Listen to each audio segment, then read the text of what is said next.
warahmatullahi wabarakatuh.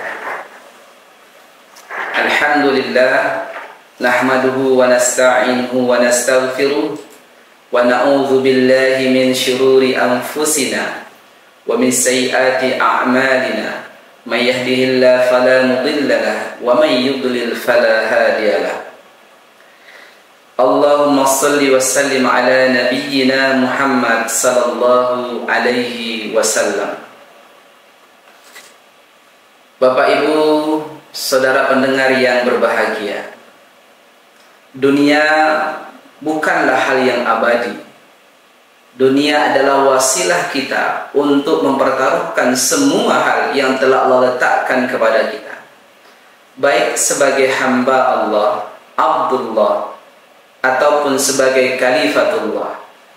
Nah, untuk mewujudkan dua fungsi kita sebagai hamba Allah dan sebagai khalifah, maka tidak ada jalan dan rambu yang bisa kita lalui kecuali tentu atas izin Allah, kecuali tentu atas hukum-hukum yang telah Allah letakkan melalui Rasulullah sallallahu alaihi wasallam. Di dalam sebuah kitab yang ditulis oleh Ibnu Qayyim, judul kitabnya Madarijus Salikin. Kitab ini ditulis oleh beliau untuk menjelaskan satu ayat yang terdapat dalam surah Al-Fatihah. Iyyaka na'budu wa iyyaka nasta'in. Hanya kepadamu lah ya Allah kami menyembah, dan hanya kepadamu lah ya Allah kami minta pertolongan. Di dalam kitab beliau ada menjelaskan tentang bab juhud. Nah, beliau memberikan langkah-langkah konkret bagaimana kita bisa menjadi orang yang berjuhud. Namun perlu kita maknai bersama, juhud itu bukan berarti kita menjadi seorang pertapa, meninggalkan kehidupan dunia, apatis dengan lingkungan sekitar, tidak peduli apa yang terjadi di lingkungan rumah kita. Kita hanya fokus tentang diri kita. Sesungguhnya makna juhud tidak seperti itu, dan Rasul pun tidak menginginkan umatnya seperti itu. Satu ketika ada seseorang yang pernah bertanya kepada Imam Hanbal tentang hakikat juhud. Lalu beliau menyebutkan, hakikat juhud itu adalah orang-orang yang dia punya harta, tapi hartanya itu dia letakkan kepada tangannya. Maknanya, jangan sampai segala hal yang berhubungan dengan kepemilikan kita di dunia, apakah kita menjadi orang yang kita sebut hartawan, apakah kita orang yang punya jabatan, apakah kita orang yang punya tahta, jangan sampai semua jabatan, semua prestise yang kita miliki di dunia itu kita letakkan ke dalam jiwa kita, sehingga yang ada adalah harta benda, dan Allah tidak pernah kita miliki, karena sesungguhnya Allah tidak akan bisa disamakan dengan makhluk, dan Allah tidak akan mungkin hadir dalam jiwa kita bila hal-hal yang berhubungan dengan duniawi itu menjadi raja kita. Maka menurut Ibnu Qayyim, juhud itu punya beberapa step ataupun langkah. Langkah yang pertama, orang yang ingin berjuhud adalah mereka-mereka yang meninggalkan perbuatan-perbuatan yang haram. Nah, disinilah kita memahami, ada sebuah tafsir yang ditulis oleh Syekh Muhammad Ati Al-Buhairi. Dia menjelaskan ada sebuah kisah antara sahabat Rasul dengan sahabat Rasul yang lain. Nah, pernah ditanya, jelaskan kepadaku terkait tentang lafaz ya ayyuhalladzina amanu.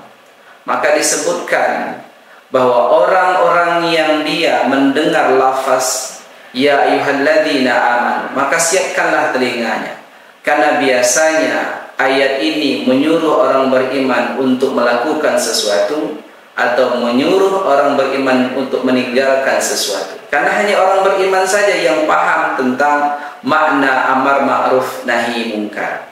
Nah, siapa yang dimaksudkan oleh Syekh Muhammad Ati Al-Buhairi ini adalah Ibnu Mas'ud. Ibnu Mas'ud pernah ditanya dengan pokok tentang lafaz ya ayyuhalladzina amanu, maka itulah beliau sebutkan. Maka seseorang yang meninggalkan perbuatan yang haram, maka sudah barang tentu dia punya ilmu. Dan seseorang yang sudah paham halal dan haram, lalu dengan ilmu itu dia tinggalkan sesuatu yang diharamkan oleh Allah, dia ikuti segala sesuatu yang diperintahkan oleh Allah dan Rasulnya, pada detik itu, pada momen itu, dia sudah berada dalam bingkai orang yang juhud.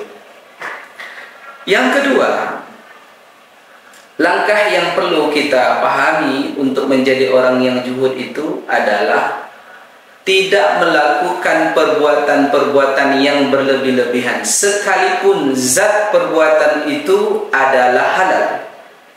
Nah, kalau yang pertama itu adalah meninggalkan perbuatan yang haram, kalau yang kedua jenis perbuatan itu halal, tetapi tidak boleh perbuatan halal itu kita lakukan secara berlebih-lebihan, karena segala hal yang berhubungan dengan berlebih-lebihan itu tidak diridhoi oleh Allah Subhanahu wa Ta'ala. Nah, orang yang mampu mengikuti step yang kedua ini, tentu mereka sudah mampu meninggalkan perbuatan yang haram. Mustahil sekali seseorang itu bisa meninggalkan perbuatan-perbuatan yang berlebih-lebihan kalau mereka belum sampai dalam wilayah selamat dari hal-hal yang berhubungan dengan keharaman. Orang-orang yang biasanya melakukan perbuatan subhat itu mendekati keharaman. Tapi orang-orang yang ingin meninggalkan perbuatan subhat, maka langkah awalnya biasakan dirinya untuk meninggalkan perbuatan-perbuatan yang haram. Dan yang ketiga adalah bagaimana seseorang itu melakukan perbuatan, niatkan karena Allah. Lagi-lagi niat itu menjadi fondasi utama dalam beraktivitas apapun. Maka dalam bingkai makna juhud ini, Islam tetap menghendaki kita untuk berkompetisi di dunia. Silahkan kita menjadi orang yang banyak harta, silahkan kita menjadi seorang pengusaha, silahkan kita memiliki jabatan, silahkan kita memiliki tahta. Tapi kita juga harus memahami semua yang kita miliki, niatkan untuk menegakkan agama Allah, dan semua yang kita miliki niatkan adalah sebagai bagian peribadatan kita kepada Allah, sehingga dengan harta kita bisa berinfak dan bersedekah, dengan jabatan kita bisa menegakkan keadilan, dengan tahta kita bisa meletakkan mana yang harus menjadi ketetapan dan mana yang harus dihapuskan. Inilah orang-orang yang juhud itu. Maka orang yang juhud bukan orang yang meninggalkan aktivitas dunia, tapi orang-orang yang juhud dia tetap hidup di masyarakat, tapi hatinya tersambung kepada Allah Subhanahu wa Ta'ala. Terima kasih, semoga bermanfaat. Akhirul kalam, assalamualaikum warahmatullahi wabarakatuh.